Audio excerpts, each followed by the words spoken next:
आज आपण संत श्रेष्ठ जगद्गुरु तुकोबाराय यांच्या गाथ्यामधील अभंग क्रमांक 3058 यावर निरूपण पाहणार आहोत. हरीची भक्ता नाही भय चिंता, दुःख निवारिता नारायण.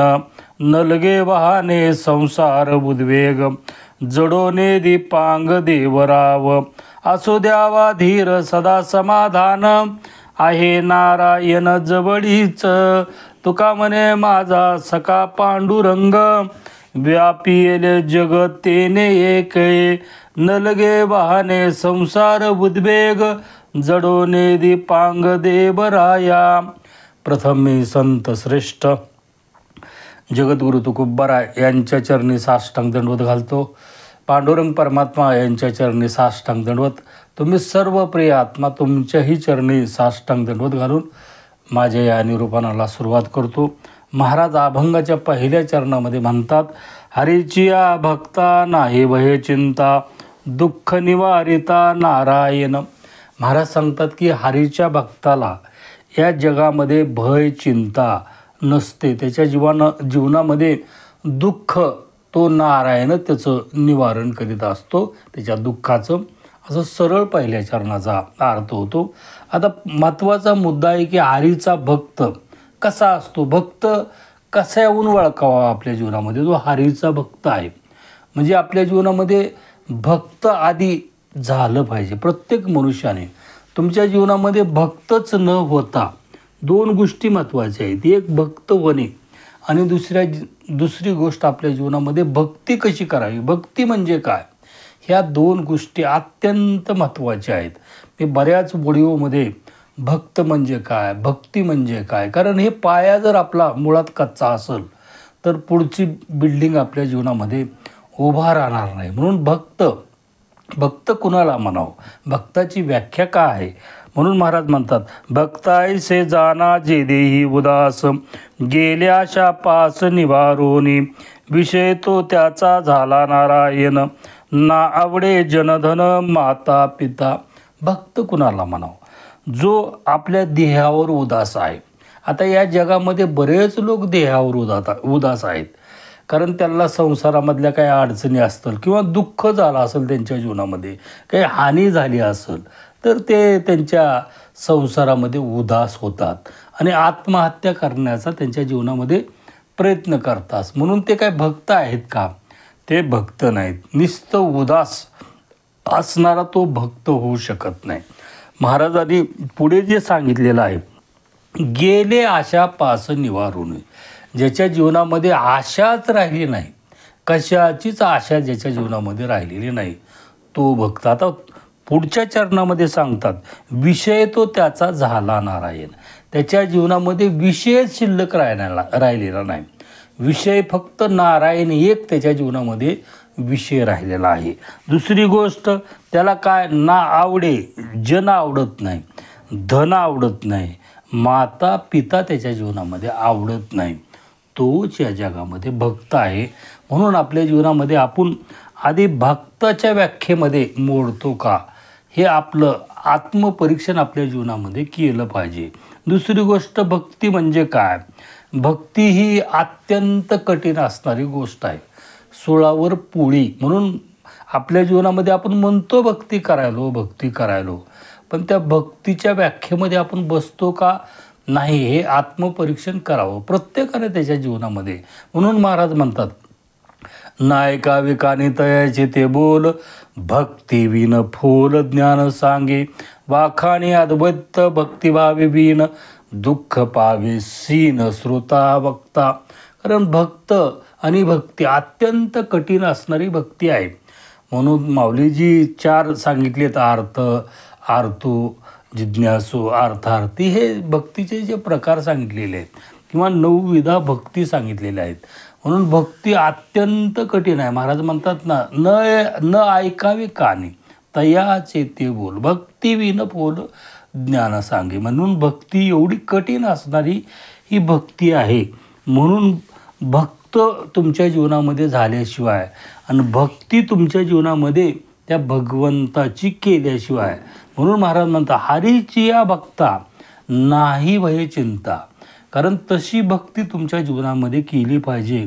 आधी भक्त झालं पाहिजे, नंतर भक्ती तुमच्या जीवनामध्ये तशी केल्यानंतर त्या भक्ताच्या जीवनामध्ये भय चिंता काहीच नसतात. दुःख त्याच्या जीवनामध्ये जेवढे दुःख येतात तो नारायणच त्याचं निवारण करीत असतो, असं महाराज अभंगाच्या पहिल्या चरणामध्ये सांगतात. अभंगाच्या दुसऱ्या चरणामध्ये महाराज म्हणतात, नलगे वाहने संसार उद्वेग जडोने दीपांग देवराया. कारण त्याच्या जीवनामध्ये संसाराचं त्याला चिंताच त्याच्या जीवनामध्ये राहिलेली नसते.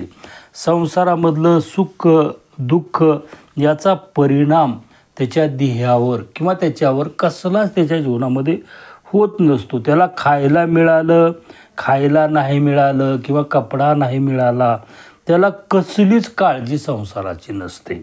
म्हणून त्याच्या जीवनामध्ये संसारामधली काळजी त्यानं पूर्ण त्या भगवंतावर सोपून दिलेली असते आणि त्याला कलंक लागू नये म्हणून तो भगवंत त्या भक्ताच्या पाठीमागं सारखी त्याची काळजी करीत असतो.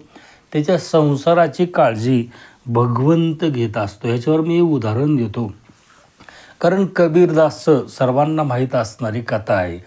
सर्व संत कबीरदासच्या घरी आले आणि कबीरदासच्या घरी तर अन्न नाही आणि त्यांना तर भोजन घालायचं आहे. मग ते कमाल आणि ते दोघं बापले चोरी करण्यासाठी गेले सावकाराच्या घरी आणि त्याचं ते दुकान त्यांनी मागून फोडलं म्हणजे छिद्र पाडून त्यामध्ये गेले आणि त्यांना शिधा सामुग्री घ्यायची ती घेतली आणि त्याच आता कमाल सांगायला चला म्हणत का कबीरजी म्हणतात नाही तसं नाही जाता येणार, त्या मालकाला उठवावं लागेल. म्हणून ते कबीरजी जाऊन त्या मालकाला उठवतात, तुझ्यातलं आम्ही चोरी केलेली आहे, आम्ही हे कारण आट्टा पीठ घेतलेलं आहे, शिधा सामुग्री घेतलेली आहे.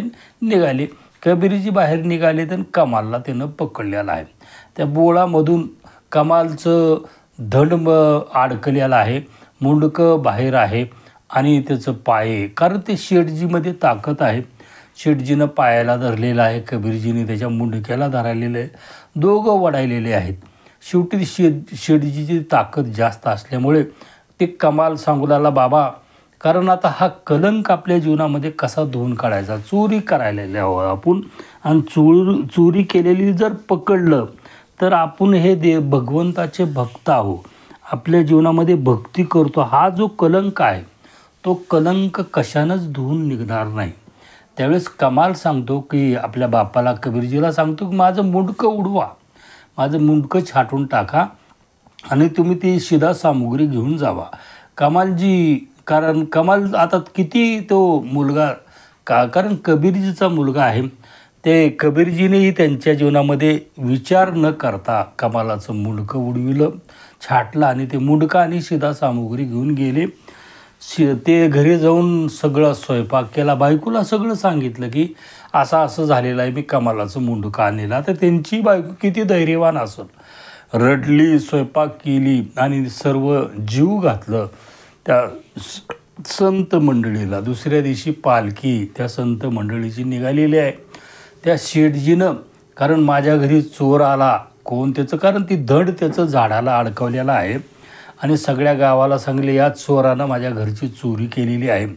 ही पालखी ज्यावेळेस संताची गावातून मिरवायली त्यावेळेस कबीरजी स्वतःचा मुलाचं मुंडकं घेऊन तिथे येतात आणि त्या दंडाला नमस्कार करतात, सांगतात अहो हे कोण केली चोरी, कोण आहे हा. संत सर्व विचारतात, त्यावेळेस सांगतात माझाच मुलगा आहे हा, हे त्याचंच मुंडकं आहे. आम्ही रात्री या शेठजीच्या घरची चोरी करून कारण अन्न घरी नव्हतं. मग त्यावेळेस त्या संतांनी त्यांच्या जीवनामध्ये कृपा केली आणि त्या कमालाचं मुंडकं त्या दिह्याला लावल्यावर तो कमाल त्यांच्या जीवनामध्ये कारण तो जिवंत झाला. त्याला म्हणतात भक्ती. आणि भक्त आपल्या त्याच्या जीवनामध्ये तो परीक्षेमध्ये उत्तीर्ण झाला पाहिजे. भक्त कुणालाही म्हणता येत नाही.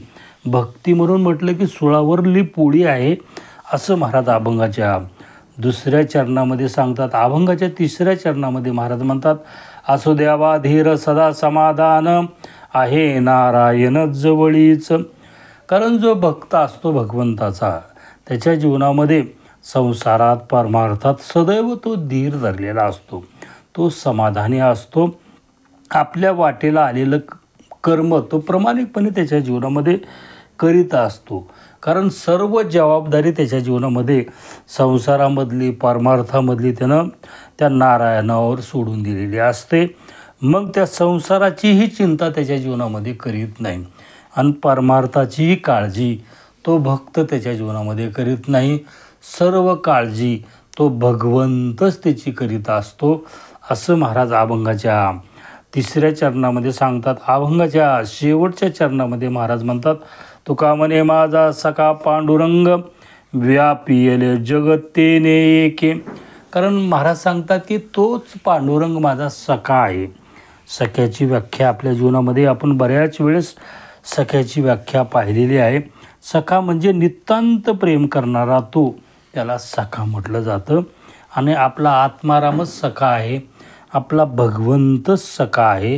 म्हणून आपल्या जीवनामध्ये त्या भगवंतावर पूर्ण 100% आपल्या जीवनामध्ये विश्वास असला पाहिजे.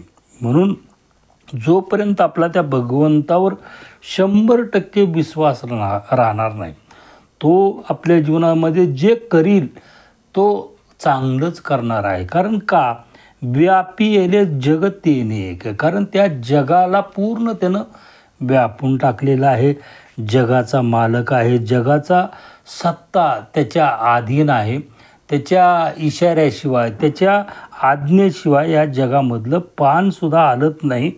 मग आपण काय घेऊन बसलास आपल्या जीवनामध्ये.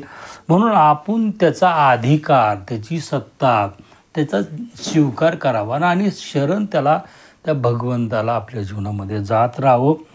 असं या अभंगावर माझ्या बुद्धिमत्तेप्रमाणे, माझ्या ज्ञानाप्रमाणे मी विवेचन मांडण्याचा प्रयत्न केला. झालेलं निरूपण सद्गुरू चिन्मयानंद स्वामी तुम्ही सर्व प्रिय आत्मा तुमच्या चरणी हे शब्दरूपी भावपुष्प अर्पण करून माझ्या अल्पशा शिवेला पूर्णविराम. तुकाराम तुकाराम तुकाराम बोला. पुंडलिक गुरुदेव हरी विठ्ठल श्री ज्ञानदेव तुकाराम.